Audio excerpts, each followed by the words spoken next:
Despite the constant pressure from Nathan and his mother, I had managed to overcome tremendous difficulties in my life. One day, when I returned home, I encountered a scene that would forever change my life. Nathan, who had just returned from his business trip, standing beside Renee, who was holding twin babies in her arms. My heart froze as Renee announced with a cold, formal smile that she had given birth to twins. I congratulated her mechanically, my face carefully masked, but her next words left me stunned and speechless. With cruel satisfaction in her voice, she revealed that Nathan was the father. They both stared at me with malicious smiles, like predators watching their prey. My mind struggled to process what I was hearing, as if my brain refused to accept this betrayal. Nathan's words cut through me like a knife when he callously added that I was now useless because of my infertility. He declared his intention to marry her and divorce me, then they both left me standing alone in the doorway of what had been our home. Just then, the phone rang, and when I picked up, I heard my mother-in-law's voice, dripping with satisfaction. She gleefully explained how she had orchestrated everything, telling me how she'd introduced Renee to Nathan after learning of her divorce and returned to hometown. When I asked her, barely able to form the words, if she had deliberately set them up, she admitted it without a hint of shame. After hanging up, I stood there, still clutching the phone, feeling as if my whole world had crumbled around me. I could feel rage building inside me like a gathering storm. Nathan, Renee, and my mother-in-law, their faces flashed through my mind. I silently vowed they would regret what they had done to me. They would pay for their betrayal. My name is Aaron, and I'm a 42-year-old office worker. I met Nathan at a mutual friend's wedding, where everything seemed so perfect and full of promise. His bright, charming smile captivated me, and he seemed equally drawn to me, asking me out right after the reception. We dated with marriage in mind, and our relationship progressed smoothly, leading to our wedding 2 years later. At first, my mother-in-law welcomed me warmly, though looking back, I should have seen the warning signs when she clung to Nathan throughout our wedding, crying incessantly while guests dismissed it as typical behavior for a mother of an only son. I tried to convince myself it was just a temporary adjustment period, that everything would settle down eventually. But I never could have imagined the nightmare that awaited me. Nathan, who had been so kind and considerate while we were dating, began to change after our marriage. Though he never became physically violent, he developed a controlling attitude that grew more oppressive with each passing day. He started dictating every aspect of my life, from my clothes to my makeup. One day, when I was about to go shopping wearing a sleeveless dress, Nathan frowned disapprovingly and accused me of trying to attract other men. Confused and hurt, I told him I didn't understand what he meant. Nathan criticized my sleeveless dress harshly, saying it was inappropriate for a married woman. Confused and hurt, I asked him what he thought I should wear instead. Without a word, he pulled out a childish-looking tracksuit from the closet and handed it to me, his face stern and unyielding. He complained that I didn't have any proper clothes, just pajamas and revealing outfits. When I timidly asked if all skirts were forbidden, my heart sinking with each word. He lectured me about the dangers of skirts blowing up in the wind and strange men looking at me, his voice filled with what he claimed was concern. I felt my spirit deflating, wondering if this was just a difference in values or something more sinister. Unable to leave the house in my chosen outfit, I postponed my shopping trip, feeling trapped in my own home. The next day, a package arrived filled with plain, unfashionable tracksuits, his idea of appropriate clothing for me. Nathan seemed pleased with himself as he declared these were more suitable for me. He insisted that being married to him meant I didn't need to dress up to go out anymore, as if marriage had stripped me of my right to feel beautiful. I tried to reason with him, my voice trembling slightly as I asked about all the nice clothes already in my closet. His response was cold and dismissive, telling me to wear them at home where no one could see me. He went even further, suggesting I didn't need makeup either, just sunscreen, and then smiled as he offered to cut my hair himself instead of me going to the salon. A chill ran down my spine as I began to question his sanity and my safety in this relationship. I gently reminded him that I paid for my own cosmetics and salon visits with my own money, hoping he would reconsider his controlling behavior. After some consideration, Nathan grudgingly agreed to let me continue with makeup and salon visits, but with a condition that made my stomach turn. He declared that I could only wear clothes he approved of because I was his wife, his tone leaving no room for argument. Though I verbally agreed, my heart rebelled against the idea of wearing what looked like pajamas in public. I resorted to changing clothes in station restrooms before meeting friends or going shopping, living a double life just to maintain some sense of dignity. Even though he permitted salon visits, Nathan always found something to criticize about my appearance. His complaints about my hairstyle increased, constantly insisting I choose styles that wouldn't attract other men's attention. Exhausted by his demands, I dyed my bright chestnut hair a more subdued black to cover my gray and cut my long, curly hair into a bob. When people commented on my dramatic change, I just smiled vaguely, too tired to explain that my husband was slowly erasing my identity. I hated how he tried to control every aspect of my life, but when he claimed it was because he was worried about other men being interested in me, I found myself unable to argue. I convinced myself that his controlling behavior was a sign of love, a justification that now makes me cringe. Nathan also disapproved of my outings with friends, treating every social interaction as a potential threat. He demanded to know who I was meeting, when I'd return, and required photographic evidence sent to his phone, treating me like a prisoner on parole. Nathan would become irritated even when men at social gatherings were just friends' husbands. He insisted on picking me up after every outing, and even when I assured him I'd come straight home, his distrust was palpable, as if he feared I might get too close to other men. My friends tried to joke about it, saying it was just newlywed love and that Nathan must really care about me, but their words felt hollow and misguided. I could only manage a polite smile, though inside I was screaming at how wrong they were. Meanwhile, Nathan had no problem going out once a week for what he called business meetings, and spending weekends drinking with colleagues.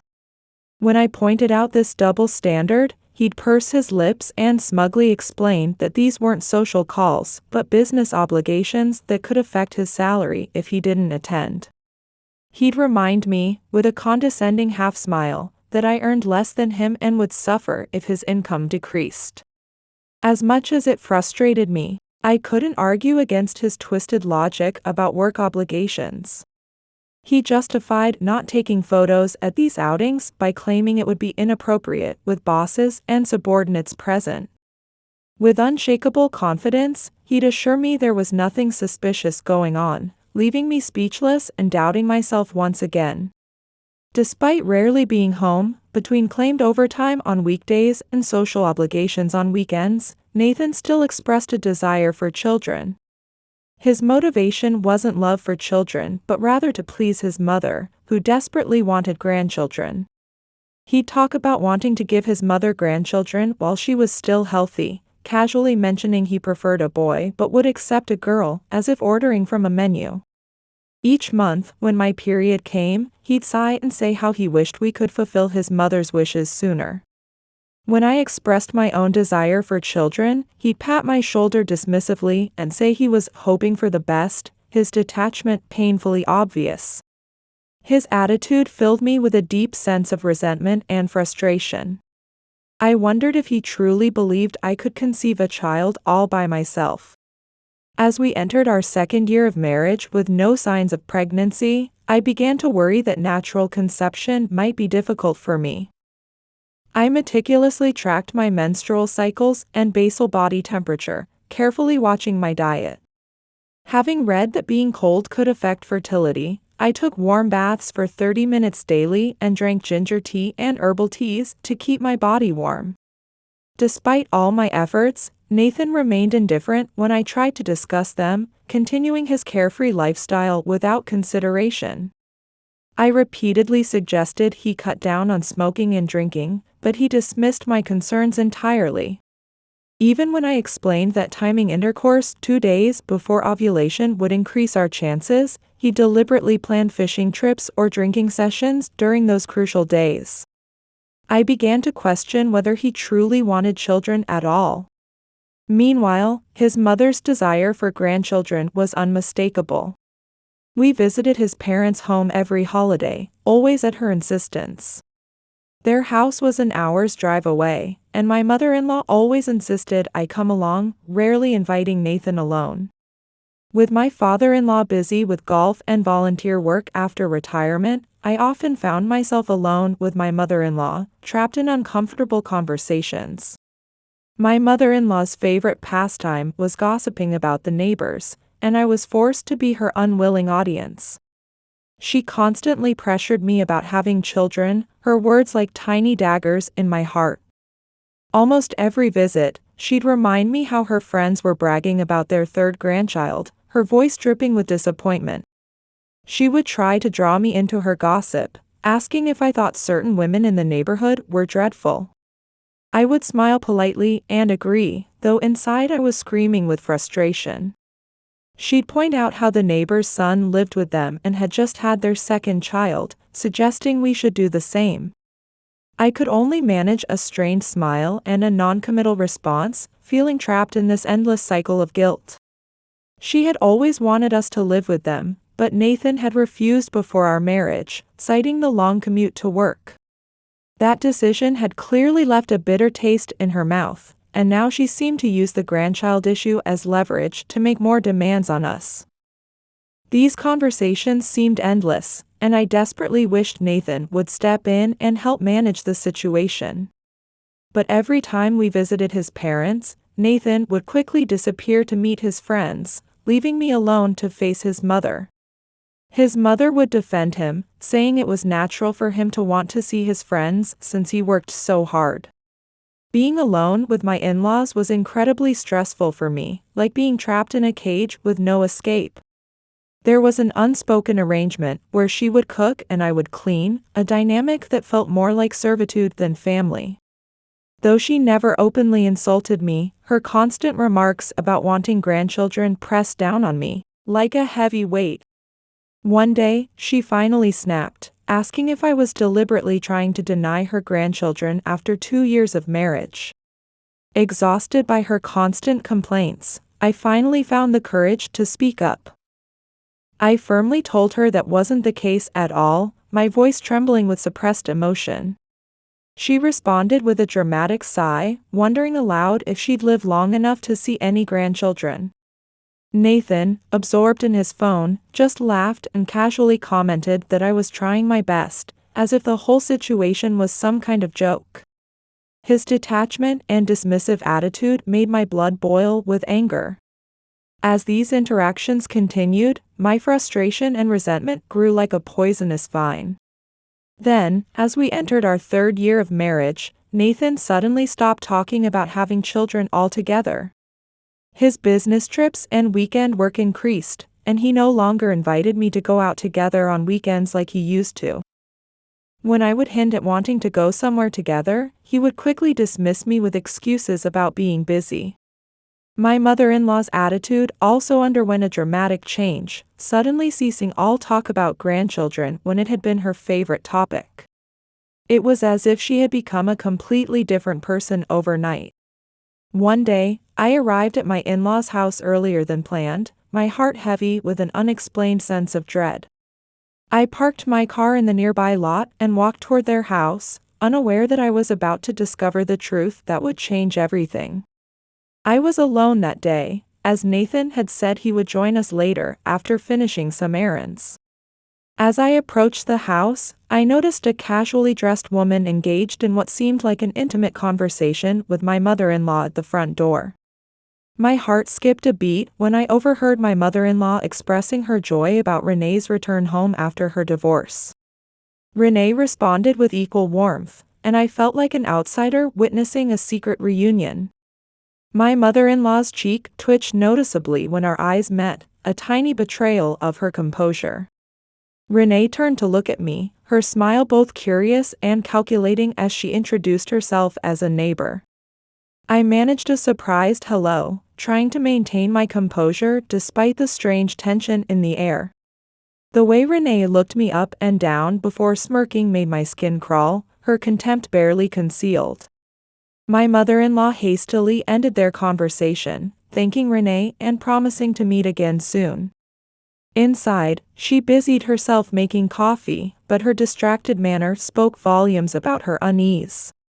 When Nathan finally arrived, my mother-in-law whisked him away to another room for a private conversation that set my nerves on edge. Upon their return, Nathan's inexplicable smile filled me with a deep sense of foreboding. That entire day, I couldn't shake the feeling that something significant was unfolding behind my back. 6 months later, my worst fears materialized when Renee appeared at our apartment with twin babies. Nathan had already returned from his supposed 2-day business trip, and I had just gotten home from work to find them together. Renee, standing unnecessarily close to Nathan, excitedly showed off the twins, her voice dripping with triumph. I offered my congratulations mechanically, then turned to Nathan, asking why Renee was in our home. Before Nathan could answer, Renee interjected, revealing herself as Nathan's ex-girlfriend. I responded with deliberate indifference, which seemed to irritate her even more. Her frustration showed as she mocked my perceived slowness to understand the situation. Then came the devastating blow that would shatter my world completely. Renee announced that Nathan was the twins' father, her words cutting through me like a knife. I stood there frozen, my mind refusing to process what was happening. My heart nearly stopped as I watched Nathan wrap his arm around Renee's waist, pressing his cheek against hers while declaring that he should have married her instead, admitting his mistake in choosing me, and expressing his confidence in their future together with his mother's blessing. As Renee nodded confidently at Nathan's satisfied smile, I felt my world crumbling around me. Nathan continued, telling me how his mother had always adored Renee, and how overjoyed she was when they reunited. He cruelly boasted about Renee's quick pregnancy with twins, his mother's praise of her, and their thinly veiled comparisons to my apparent inadequacy. They exchanged malicious laughs before turning their cold sneers toward me, their faces twisted with contempt. Nathan's next words cut through me like a knife as he called me defective, declaring I was no longer needed. He dismissively added that while my obedience had been amusing for a while, he'd grown tired of it and wanted to marry Renee instead. I stood there paralyzed with shock as Nathan continued his cruel monologue. He gave me a week to find a new place and demanded I sign and submit the divorce papers he'd already prepared. Nathan placed the divorce documents on the dining table before leaving with Renee, their mocking laughter echoing down the hallway. As their laughter faded away, a crushing realization hit me. I had been nothing but a disposable placeholder. In that moment, I finally understood that Nathan's controlling behavior had never been about love, it was purely about domination. As I stared at the divorce papers, the phone rang, and my mother-in-law's cold voice filled my ear. She warned me not to interfere with their relationship, her tone dripping with venom. She confessed that she'd never liked me, expressing her perpetual bewilderment at why Nathan had chosen such an ordinary woman. I responded with bitter sarcasm, apologizing for being so ordinary. She spat out more poisonous words, calling me useless and stupid for failing to produce grandchildren. She gloated about how quickly Nathan and Renee had rekindled their relationship after she orchestrated their reunion. When I confronted her about deliberately setting this up, she admitted it without a hint of shame. She proudly declared that she had wanted Renee back all along. Her satisfaction was palpable as she continued her cruel monologue. When I asked if my inability to conceive was the root cause of everything, my voice trembling with disbelief. She coldly confirmed that a barren wife was worthless, and replacing such a woman early was the sensible thing to do. She demanded I sign the divorce papers and disappear before abruptly ending the call. I stood there clutching the phone, my head spinning with rage, humiliation, and an overwhelming sense of betrayal. My inner voice screamed, questioning how they could treat me as less than human, and I knew I couldn't let this injustice stand. Through gritted teeth, I made a solemn vow of revenge, my anger burning white-hot. I promised myself that Nathan, his mother, and Renee would deeply regret the pain they had caused me. Nathan kept calling and messaging daily, demanding to know why I hadn't moved out after a week had passed. I deliberately stalled for time, pretending to be too busy to deal with his demands, knowing that my moment for justice was coming. Even after submitting the divorce papers, I still had many things to take care of. A week later, when everything was ready, I invited Nathan, Renee, and my mother-in-law to my apartment.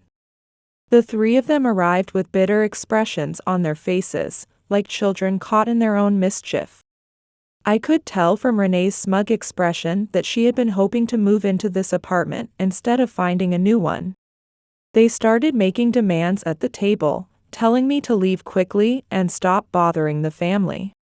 I quietly interrupted their tirade as they insisted that since I wanted the divorce, I should be more accommodating now that Nathan was Renee's.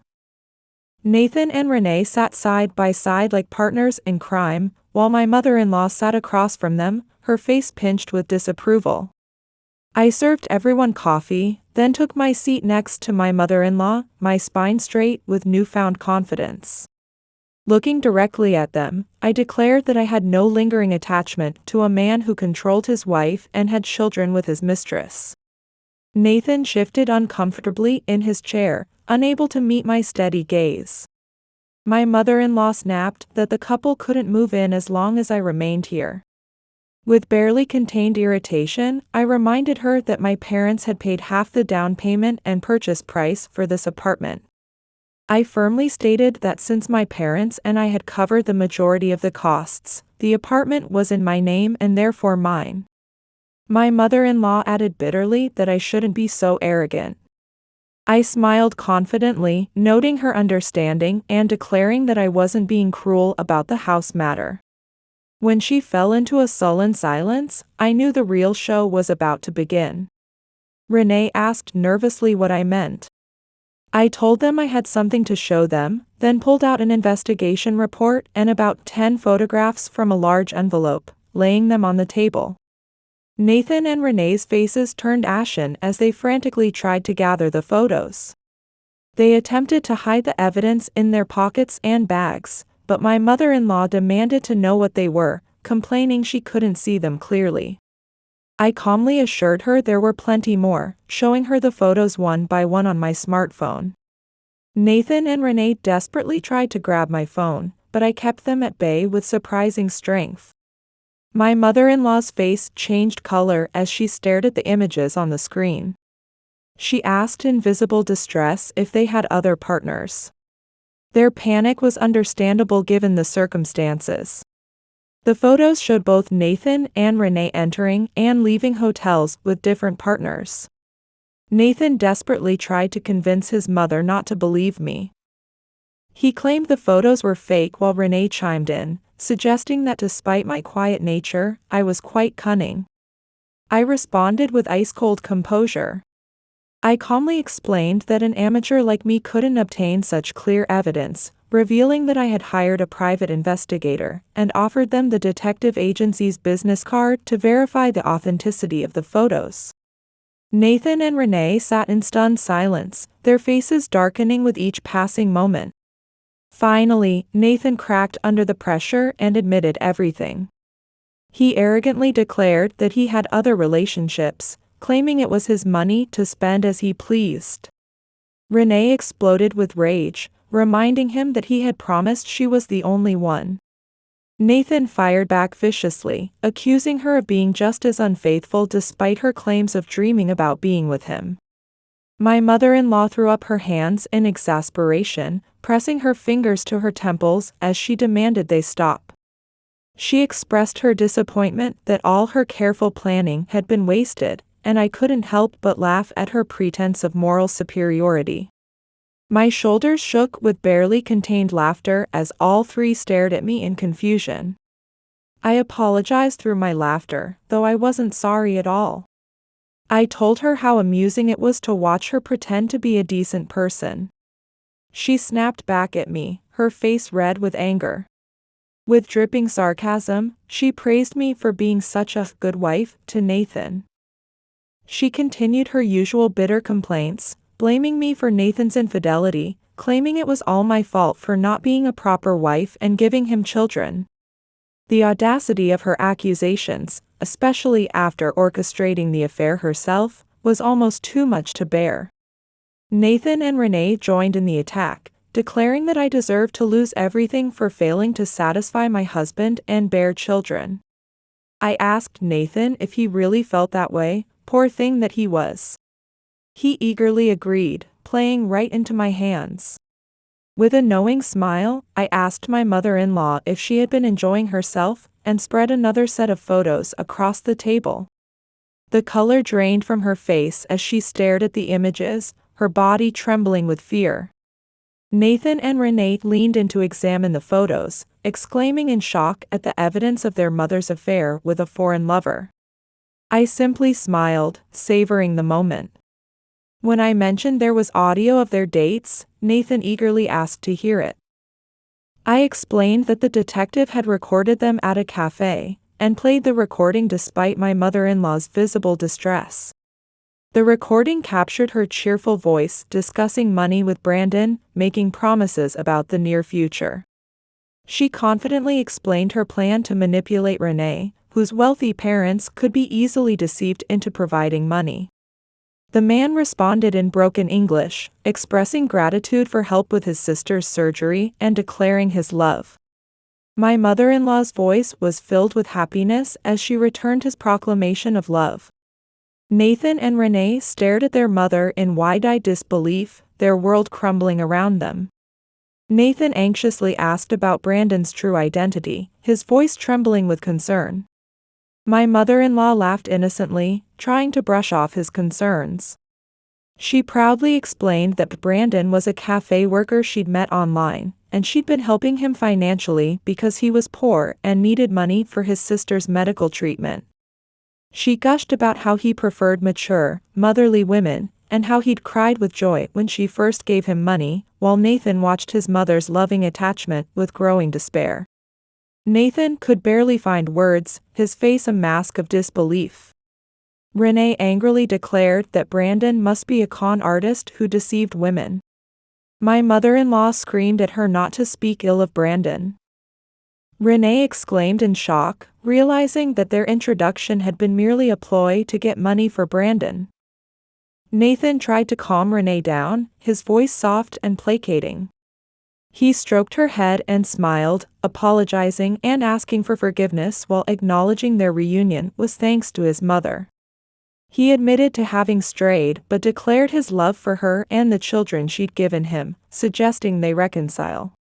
Renee softened at his words, admitting her own faults and proclaiming her love for him above all others. They gazed at each other before turning to face me with renewed hostility.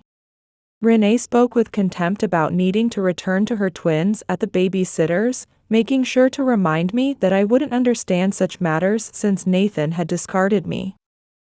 I calmly watched the wall clock, knowing what was coming next. I told them to wait just a little longer, my voice steady and assured. Right on cue, the doorbell rang. I checked the intercom monitor and let my guests in, feeling a surge of satisfaction. Nathan, Renee, and my mother-in-law stared in confusion at the two men who suddenly appeared. Nathan questioned the identity of the elderly man behind his father, his voice uncertain. I reminded him that this was the fertility specialist his father had recommended to me. Nathan's face showed recognition while Renee began to show signs of panic. Renee expressed shock at learning about the fertility treatments, claiming she hadn't known. Nathan coldly admitted he hadn't told her.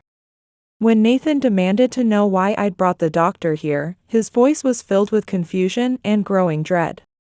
I explained that I'd visited the doctor myself since Nathan had been too busy with Renee and the twins, and I'd asked his father to help arrange this meeting. Nathan frowned at my explanation, clearly unhappy with this turn of events.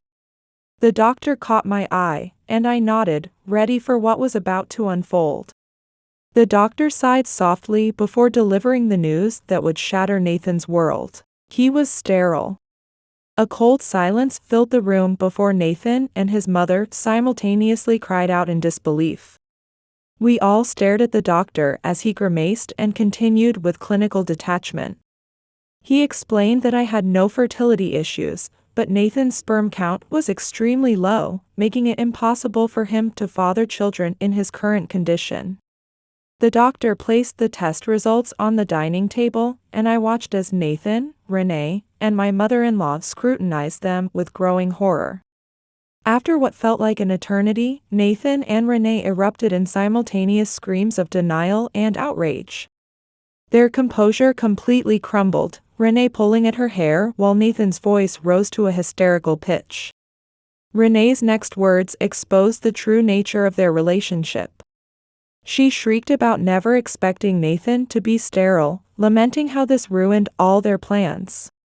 Her mention of plans caught my attention, and I listened intently. She revealed that she had only returned because Nathan worked for a major corporation, believing a corporate employee would provide more security than her freelancer boyfriend. The truth that no one wanted to hear spilled from her lips like poison.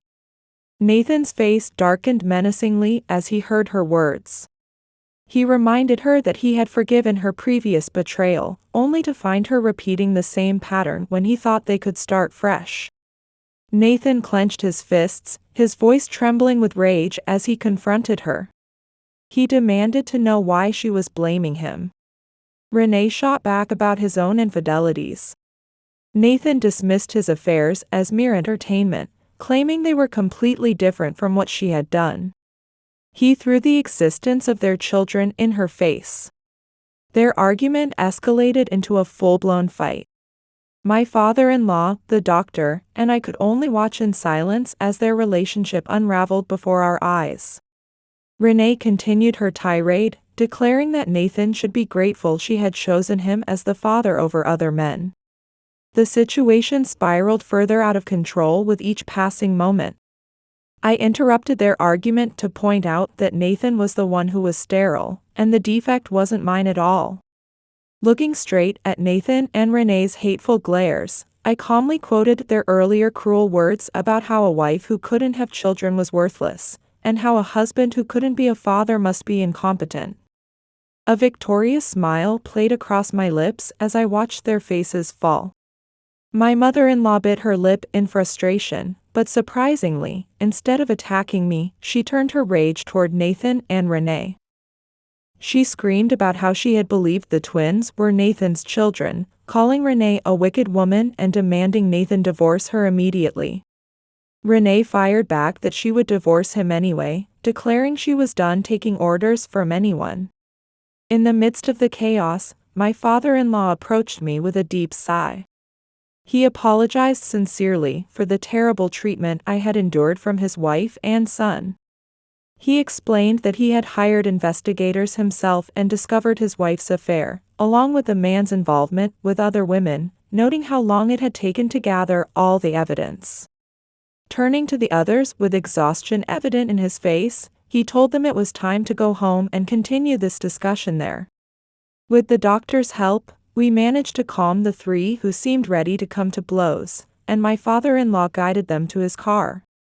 Nathan and Renee's second marriage lasted less than a week before ending in another divorce. They complained bitterly to friends and acquaintances, each declaring they never wanted to see or hear from the other again, maintaining their mutual silence. While Nathan and his mother ignored the family's advice, she eventually learned she had been conned and desperately tried to recover her money, but the fraudster had vanished and are now wanted by the police. My father-in-law handed divorce papers to his wife. Though she resisted tearfully, she ultimately accepted the divorce. The situation worsened when it came to light that she had accumulated substantial debt in Nathan's name, leading to a massive argument that drove Nathan from his family home. After the divorce, my mother-in-law remained alone in their large house, while Renee returned to her parents' home, living off their wealth with the twins. Renee's situation deteriorated further when she received legal notice exposing her infidelity and raising questions about the twins' paternity. Her enraged parents threw her out of their home. She moved into a rundown apartment and placed the twins in daycare. Working multiple jobs day and night, she struggled to move forward with her life. As for me, I finally felt free to be myself, growing my hair long and dyeing it whatever color I pleased, without anyone dictating my appearance. I bought beautiful clothes from my favorite stores and enjoyed dining with friends, savoring the happiness I had reclaimed. My heart felt lighter than it had in years, refreshed and finally free to live life on my own terms. Though my marriage failed, I learned a valuable lesson about not being deceived by superficial kindness. Now I'm living life to the fullest, enjoying both my work and personal life with a freedom I never knew before.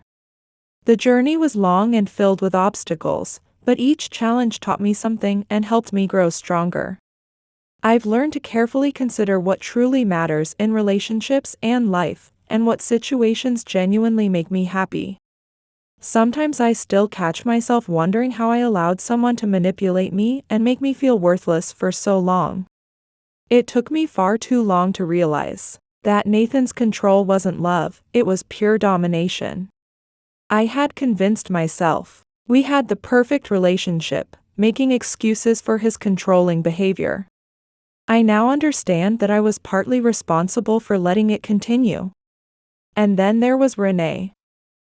Oh, Renee, at first, I saw her as nothing but an intruder in my life.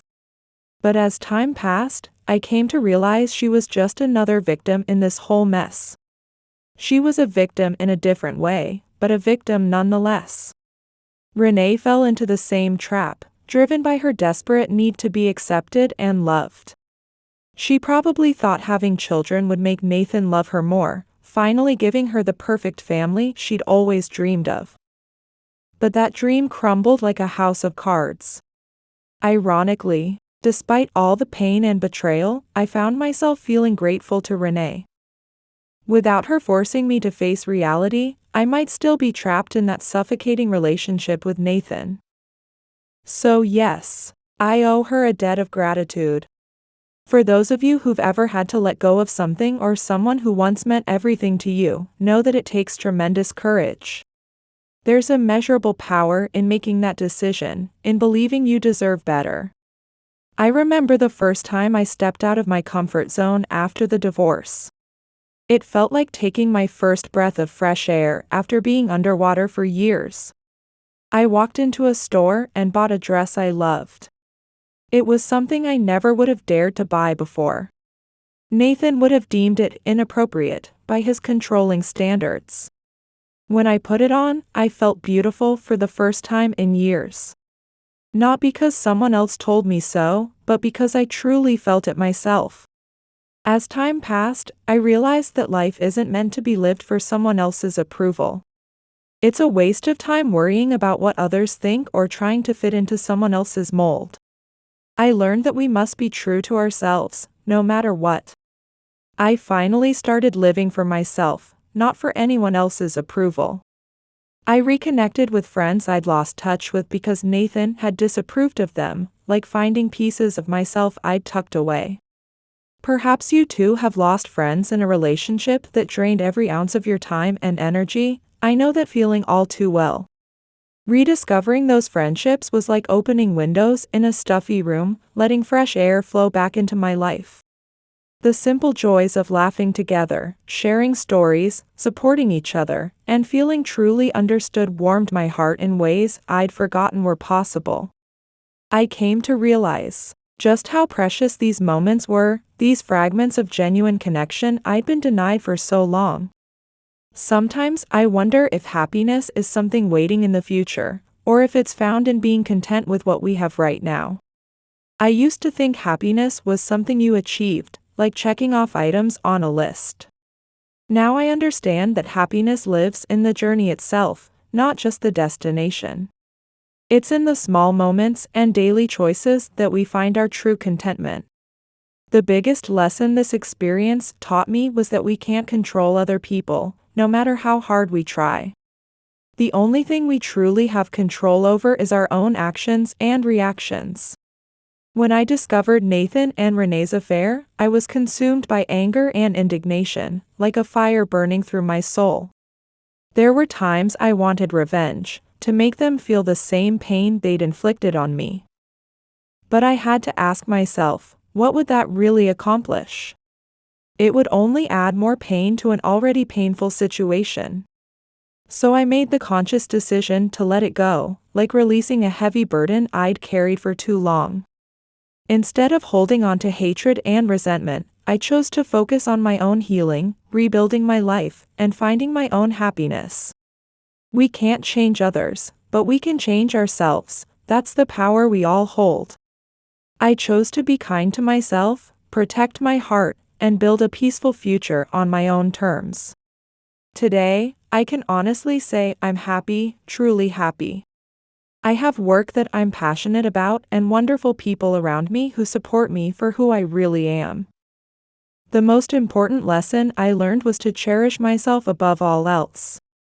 I came to understand that I deserved happiness, respect, and shouldn't settle for anything less than what I truly deserved. I want you all to know that there's always light waiting at the end of even the darkest tunnel. The journey might not be easy, and it might take longer than we'd like. But when you finally emerge from that darkness, you'll realize that every step of the journey had its purpose. Never forget that you have the power to change your own life. Don't let anyone convince you otherwise. No matter how dark the path ahead may seem, there's always a way out. Thank you for listening to my story today, for allowing me to share this journey with you. I hope my experience has offered you some hope, perhaps even a glimmer of light in your own darkness. I want you to remember that you, too, deserve to live your life to the fullest. Please share your stories with me as well. I know that each of us has something precious to share, something valuable to contribute. What have you learned from your own experiences? How did you find the strength to move forward? I'm here, listening, and ready to support you on your journey, just as others supported me on mine.